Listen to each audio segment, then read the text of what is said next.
இயேசுவில் பிரியமான மாதா தொலைக்காட்சி நண்பர்களே, சகோதர சகோதரிகளே, அனைவருக்கும் இனிமையான வணக்கங்களும் வாழ்த்துக்களும். இன்றைய அன்றாட உணவு நிகழ்ச்சியிலே யோவான் எழுதிய நற்செய்தி வழியாக இயேசுவுக்கு சான்று பகர்ந்து வாழ்தல் என்னும் சிந்தனையை நாம் சிந்திக்கவும், யோவானைப் போல, புனிதர்களைப் போல, இறைவாக்கினர்களைப் போல நம் ஆண்டவருக்கும் இறைவனுக்கும் இயேசுவுக்கும் சான்று பகர்ந்து வாழ நம்மை இந்த இறைவார்த்தை அழைக்கின்றது.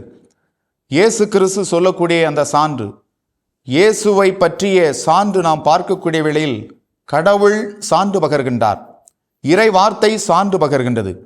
எனவே இயேசுவை குறித்து கடவுள் சான்று பகர்கின்றார், இறைவார்த்தை சான்று பகர்கின்றது.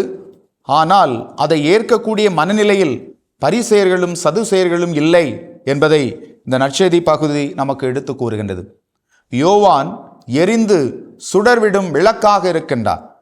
ஒரு விளக்கை பாருங்கள், அந்த விளக்கு தானாக அதன் மீது பற்ற வைக்க முடியாது.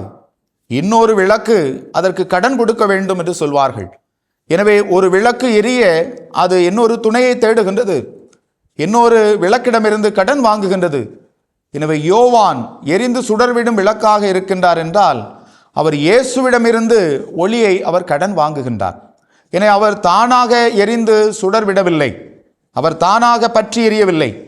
அவர் இயேசுவோடு எந்த அளவுக்கு இணைந்திருக்கின்றார், இயேசுவின் வழியில் எவ்வாறு நடக்கின்றார், அவருடைய வார்த்தை மீது எவ்வளவு நம்பிக்கை வைத்திருக்கின்றார், அவரை அதிகமாக அன்பு செய்கின்றார். எனவே இயேசுவுக்கும் யோவானுக்கும் இருக்கக்கூடிய அந்த ஒன்றிப்பு, இதன் வழியாக இயேசு ஒளி நிறைந்தவராக அவர் ஒளி வீசுகின்றார், அதே போல யோவானும் ஒளி வீசுகின்றார். எனவே நாம் இயல்பிலே இருள் நிறைந்தவராக இருக்கலாம், ஆனால் ஒளியை தேடுகின்றோம், ஒளியாம் இயேசுவை தேடுகின்றோம், ஒளியாம் இயேசுவோடு நாம் இணைகின்றோம். அப்படி என்றால் நாமும் இயேசுவை போல, யோவானை போல எரிந்து சுடர்விடும் விளக்காக மாற முடியும். பிறருடைய வாழ்விலும் ஒளியேற்ற முடியும், பிறருக்கும் நாம் நம்மிடம் இருக்கக்கூடிய ஒளியை கடனாக கொடுக்க முடியும் என்பதை யோவான் நமக்கு கற்றுத்தருகின்றார். இயேசுவில் பிரியமானவர்களே, நாம் பார்க்கின்றோம் பரிசேயர்கள் சதுசேயர்கள் இவருடைய மனநிலை எவ்வாறு இருக்கின்றது. இந்த உலகம், மனிதர்கள், மற்ற மனிதர்கள் எல்லோருமே எங்களை புகழ வேண்டும், இதில் நாம் ஒன்றை கவனிக்க வேண்டும். இவருடைய மனநிலை எவ்வாறு இருக்கின்றது. இவர்கள் தங்களை மற்ற மனிதரோடு ஒப்பிடவில்லை, மற்ற மனிதர்கள் எவ்வாறு நல்லவர்களாக இருக்கின்றார்கள் என்று அவர்கள் பார்க்கவில்லை. கடவுள் நல்லவராக இருந்து அவர் மாண்பினை, மகத்துவத்தை பெறுகின்றாரே, அதே போல கடவுளுக்கு கிடைக்கக்கூடிய அந்த மாண்பு, அந்த மகத்துவம் எங்களுக்கு கிடைக்க வேண்டும். நீங்கள் எவ்வாறு கடவுளை புகழ்கின்றீர்களோ, கடவுளை மாட்சிமைப்படுத்துகின்றீர்களோ, அதே மகிமையை எங்களுக்கு தர வேண்டும்.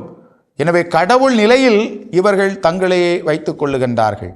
இது எவ்வளவு பெரிய ஒரு பாவமான ஒன்று என்பதை பரிசேயர்கள் சதுசேயர்கள் நமக்கு உணர்த்துகின்றார்கள். எனவே ஒரு மனிதன் புகழை தேடக்கூடிய, எதை செய்தாலும் இந்த உலகம் என்னை திரும்பி பார்க்க வேண்டும், நான் அணியக்கூடிய உடையாக இருக்கலாம், நான் செய்யக்கூடிய செயல்பாடாக இருக்கலாம், நான் உண்ணக்கூடிய உணவாக இருக்கலாம், எல்லாமே மற்றவர்கள் என்னை பார்க்க வேண்டும், அதற்கேற்ற நான் பகட்டான வாழ்க்கை வாழ வேண்டும், புகழுக்காக, விளம்பரத்திற்காக நான் வாழ வேண்டும் என்று ஒரு மனிதன் வாழக்கூடிய வேளையில் அவன் எதை இழந்து விடுகின்றான் என்றால் கடவுளின் அன்பை இழந்து விடுகின்றான். கடவுள் என்ன விரும்புகின்றார் என்பதை அவன் மறந்து விடுகின்றான். கடவுளின் திருவுளத்தை அறிய அவன் மறந்து விடுகின்றான் என்பதை நாம் பார்க்கின்றோம்.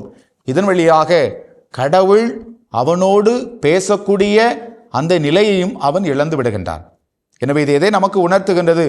கடவுள் ஒவ்வொரு நாளும் நம்மோடு பேசுகின்றார், ஒவ்வொரு நாளும் அவர் நம்மோடு உடன் நடக்கின்றார். ஆனால் இத்தகைய புகழுக்காக, தற்பெருமைக்காக, விளம்பரத்திற்காக நான் வாழ்ந்தேன் என்றால் கடவுள் பேசும் குரலை நான் பார்க்க முடியாது, கேட்க முடியாது.